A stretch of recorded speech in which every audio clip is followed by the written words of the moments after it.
Today is Monday, October 17th, 2016, and I came across a crazy video today that confirms a lot of what I talk about as it relates to the election, the whole campaign cycle, and how it's fixed. How a lot of what you see is not real. It's a lot of engineered so-called protests, which are really just thinly veiled and well-organized riots. Now, what I'm talking about is a video that reveals what the term bird dogging means in the political sphere. Now, the term bird dogging, I think it comes from it's most widely used in real estate. I'm not quite sure of the exact way it's used. If you know about that, let me know in the comments below. But as far as a political term, it's talking about how the so-called protests where Trump supporters are at that descend into chaos are agitated by non-Trump supporters that are paid by Hillary Clinton operatives, by the Democrat National Convention operatives, by people that have the interests of the Democrat Party at heart. Now, the video that you're about to see was released by a man named James O'Keefe from the Veritas Project. He has a YouTube channel, and I'll put that in the box below. He has a lot of great videos. What he is kind of like an investigative journalist. He has people that go out, they get trained how to go and infiltrate certain political arenas, and then they'll talk to people and they'll have button cameras on. And these button cameras are great because they capture audio and video. So you're able to see the faces of these people that are corrupt in politics talking about what they do, which is corrupt. Now, in this case, you're going to be focusing on two people mainly. You're going to focus on Scott Fovall and Bob Kramer.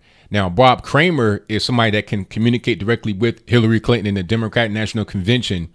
He's like a political consultant. What he's supposed to do on his website, which I'll put that in the box below as well. On his website, he says that he is a person that, well, not him, but the company, what they do, they pretty much organize TV ads and stuff like that, real benign kind of stuff. But see, Scott Fovall, his website, the Fovall Group, and the Americans United for Change, what they do is more grassroots protest kind of stuff. Now, I'm not quite sure of the exact laws and how it's set up, but as far as I know, the Democratic National Convention nor Hillary Clinton are allowed to actually organize riots, protests, or whatever. Definitely not riots. I don't think anybody's allowed to organize a riot. That's illegal, period. But they're not allowed to organize protests. However, if they go through Bob Kramer and then they'll say, okay, we want some TV ads or whatever, and we want you to be able to increase your visibility, then they may go to Scott Fovall and get that done. And beyond that, they all have knowledge of each other. I'll get into that a little bit later after the video, but first, I want to show you the video so you can see exactly what I'm talking about. So you won't just take my word for it. You'll see exactly what I'm saying verbatim, straight from the horse's mouth. So without further ado, go ahead and roll it. If you're there and you're protesting and you do these actions, you will be attacked at Trump rallies. That's what we know. So that's part of the process of eliciting the reaction. The whole point of it is we know that Trump's people will freak the fuck out. His security team will freak out, and his supporters will lose their shit. This is Scott Fovall. He is the National Field Director for Americans United for Change. He used to work for People for the American Way, an organization funded by George Soros. He also has his own company called the Fovall Group. He is one of the dark operatives for the Clinton campaign. We are contracted directly with the DNC and the campaign, both. Yeah. I am contracted to him, but I answer to the head of special events for the DNC and the head of the special events and political for the campaign. The campaign pays DNC, DNC pays Democracy Partners pays the Fovall Group, the Fovall Group goes and executes the shit on the ground. Wherever Trump and Pence are going to be, we have events. Okay. And we have a whole team across the country that does that. Both consultants and people from the Democratic Party and the Democratic Party apparatus and people from the campaign, the Clinton campaign. Again, my role with the campaign is to manage all that. Just for a little orientation, Democracy Partners is kind of a group practice of a variety of consultants that do essentially a wide variety of different kinds of political consulting. I work with Bob Kramer one-to-one all the time. I'm the white hat.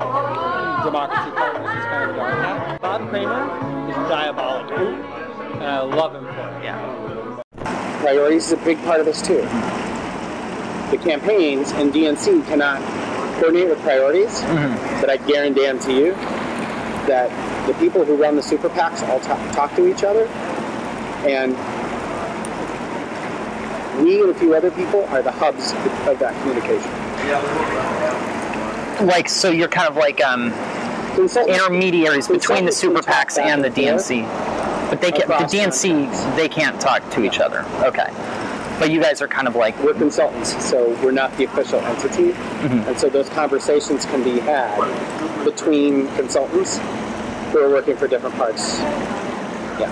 Okay. That's why there's Bob, who's the primary there, and I'm a sub to him, and I'm also primary to AUFC separately. That's why. So there's like a Morse code between the DNC and the super PACs. It's less of a Morse code than it is a text conversation that never ends. It's like that. It's kind of like an ongoing Pony Express. Okay, so I mean that's not as efficient as it could be, but that's because the law doesn't allow it to. The thing that we have to watch is making sure there's a double blind between the actual campaign and the actual DNC and what we're doing. There's a double blind there. So that they can plausibly deny that they knew anything about it. There's a script. Oh, there is a script. There's a script. Okay. There's a script of engagement. Sometimes the crazies bite, and sometimes the crazies don't bite. They're starting confrontations in the line, right? They're not starting confrontations to volunteers in the rally, because once they're inside the rally, they're under Secret Service's control. When they're outside the rally, they're more affected out. They're harder to get in. The media will cover it no matter where it happens. I assume it's always in the rally. Initiating the conflict by having leading conversations with people who are naturally psychotic.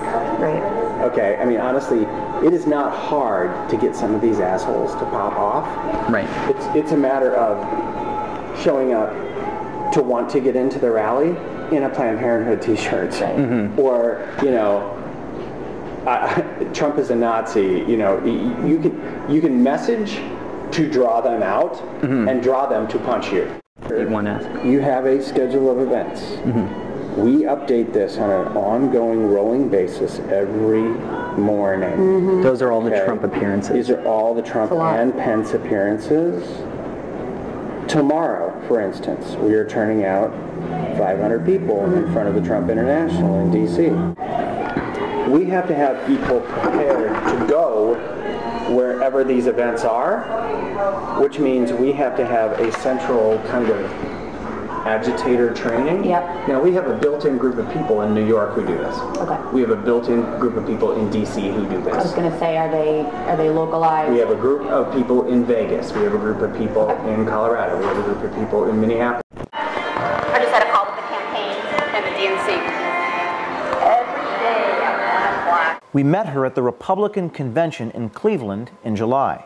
And then we also did the Arizona one where we shut the highway down. Yeah, really? Yeah. This Clinton dark machine is also prepared for the fallout from the violence they foment at the Trump rallies and other demonstrations. Because the one thing I'm never going to do is have some kid get punched out at a rally and then not have his doctor bill and his legal bill, if he gets arrested, pay for it. Ultimately, the whole endeavor is to get negative press of Trump and his supporters in local and national media. All right, so you're able to see what's going on here. You see what I see. Now, this is pure evidence right here. It's not going to be in the mainstream media, of course, even though you got physical, hardcore evidence of basically whistleblowing. You know, they didn't know they were whistleblowing, of course, because they were caught on candid camera with a button, you know, the button camera. They're just talking to somebody. They don't really know they're being recorded, audio and video, but they were. They essentially told the American people and everybody that was able to see the video what happens with the Democratic Party, these political operatives. Now, I'm not going to be the kind of guy that says that this only happens in the Democratic Party. I mean, sure, it probably happens in the Republican Party as well. I mean, we've seen evidence of the Republicans trying to railroad down on Trump to get him out of there, trying to insert Jeb Bush in there give him like $150 million in the primary, which failed completely because he finished like dead last behind Ben Carson and everybody else. But we saw what they were trying to do. They were trying to get Trump out early. And we see what's going on right now with the whole never Trumpers. People in the Republican Party trying to get Trump out, even going as far as supporting Hillary Clinton. So we know it's not just a left or right thing. However, there's been a negative image painted of the right from the mainstream media, and especially from the left, that those of us on the right are causing problems at the Trump rallies. We're causing chaos. We're violent. We're extremists, etc. But the reality is that image has been manufactured by the left with the assistance of the mainstream media, because the mainstream media is in bed with it too. I mean, I think it's amazing that Trump is as close as he is right now, considering the one-sidedness of the news media barrage. And the best description of it is by Barry Castleman in his blog, where he said, this is a coup d'etat. He said 14 million citizens in private ballots picked Donald Trump. 20 TV executives have decided to destroy him. So the news media's one-sidedness is the worst I've seen in my lifetime, and I'm old enough. That's a fairly long statement. Trump's major complaint about the election is not it's not at the poll level. It's at the news media level. This election is being rigged by the national media. Of course, they're going to be all colluding with each other. They have to, because the whole point is to get the mainstream media to cover the negative coverage. And at a certain point, when you're in the media, you're going to be around these people. Washington, D.C., the political sphere is not very big. It's very small. These people all know each other. They all pretty much play golf and hang out. They're going to be in the same places, the same areas. Even what I do as a political commentator on YouTube, it's a guy just who came out of nowhere, essentially. I'm watching TV, and then I'm seeing some of these commentators I've been seeing for many years go on TV and use some of my key tropes. It's like, wait a minute, that sounds familiar. That sounds very familiar right there. That sounds like something I would say. You know, and the thing about it is, I'm not just being a conceited person, because I've watched these people. I've studied these people throughout the years, and I've seen them come on TV, and I know how they speak. And now all of a sudden I'm hearing them say, you know, that I digress and all this and that and the third. It's like, okay, where'd you get that from? You weren't saying that 2 months ago. But I digress off that point. Whole point here is that this is a very small sphere of people you're talking about. They all know each other. So now what Bob Kramer and Scott Foball were saying was that certain people can't talk to each other legally because of what the law says. However, they're able to kind of get around that, and people are able to kind of communicate, you know, not directly one-to-one, but they're able to communicate indirectly. I think Foball was saying that he has to answer to people in the Hillary Clinton campaign, even though he does not necessarily, he's not subcontracted to them directly. He's subbed out by Bob Kramer, who's able to contact with them directly. And by the way, it's funny how Bob Kramer is actually a convicted felon. He's been in jail for taxes and bank fraud, but I've never heard about Bob Kramer until today. But somehow Donald Trump is in hot water because of his taxes, even though the media has found nothing to say he did anything wrong. All the media has found is a sheet of paper from 1995 that says that he followed the law. It's like, okay, you're going to try to get on Donald Trump for following the law because of taxes, but this guy here who's been to jail because of taxes is engaging in corruption, and you don't even want to cover it. I'm watching NBC Nightly News, and of course they're not going to cover it. They're going to talk about how Donald Trump says that the election is rigged without evidence. But meanwhile, you have this video that just came out today or within the past few days that shows the evidence right there. I mean, it doesn't make any sense, Lester Holt. How are you going to say that Trump has no evidence when there's evidence right in front of your face?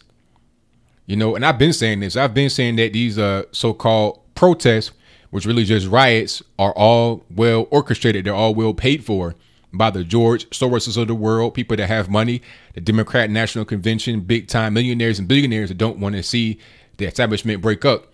And I get all kind of your conservative nut job, right wing nut job, conspiracy theorists, tinfoil hat, you live in your mama's basement, all those kind of things. But yet here we have physical evidence of what I say. This is hardcore physical evidence, and it really can't be refuted. I mean, you got audio and video. What more evidence do we need? What more evidence do we need? I mean, are these people who are real people? These aren't actors now. These are real people that you can actually go look up. They are the people that own these companies. I'm going to talk about bird dogging. I didn't really know what that word or that phrase meant before today. Like I said in the top part of the video, it was something that was dealing with real estate. That's kind of how it became popular, I suppose. But this here, the whole bird dogging thing, this just confirms all of my obvious This confirms everything I was able to see with my own two eyes. It's pretty clear. The media can't see it, of course. And then a lot of people that want to believe the media, they don't want to believe those of us on the right, they'll go along with it. They'll say, oh, okay, somebody was fighting at a Trump rally. It must be Trump's fault. But they don't look at the fact that it might be a black guy minding his own business, a Trump supporter minding his own business. All of a sudden, you got two white people coming up in Ku Klux Klan robes, and they come and start messing with him. They come agitate and get in his personal space, all up in his spear. Then all of a sudden, you see the guy or the girl in the KKK costume on the ground. Then you want to say, oh, Trump supporters are violent. Trump rallies get out of control. But really, you're not looking at the fact that the bird dogging happened because they were placed there intentionally to get hurt.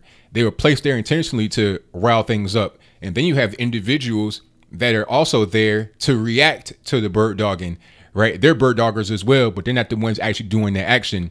You have somebody waving the flag or something like that, Planned Parenthood t-shirt or something to the equivalent, and then it'll get somebody upset, they get into a scuffle, and then you have protesters that are spectating the whole situation that react in a way that the bird doggers want them to, because they're all in cahoots, they're all collude together.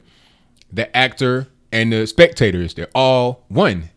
It's fake. It's just like crisis actors, just like the whole Sandy Hook situation, which I won't even get into in this video, but you can see a concerted effort of people to come together to make one thing appear to be a way that it's not, right? To give the media something to go off of, to give them stock footage of people acting a certain way, behaving a certain way, reacting to a certain thing. But I'm getting off on a tangent here. The whole point is that a lot of these things are fake.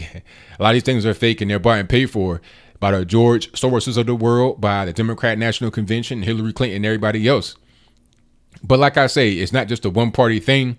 However, if you got the left trying to accuse the right of being somehow racist, xenophobic, homophobic, transphobic, all the obics, if you want that to be the narrative, then we must look at the fact that the narrative is being created by people that are being paid to create it. So that's pretty much all I got to say about it. This was a great video. Shout out to James O'Keefe from the Veritas Project.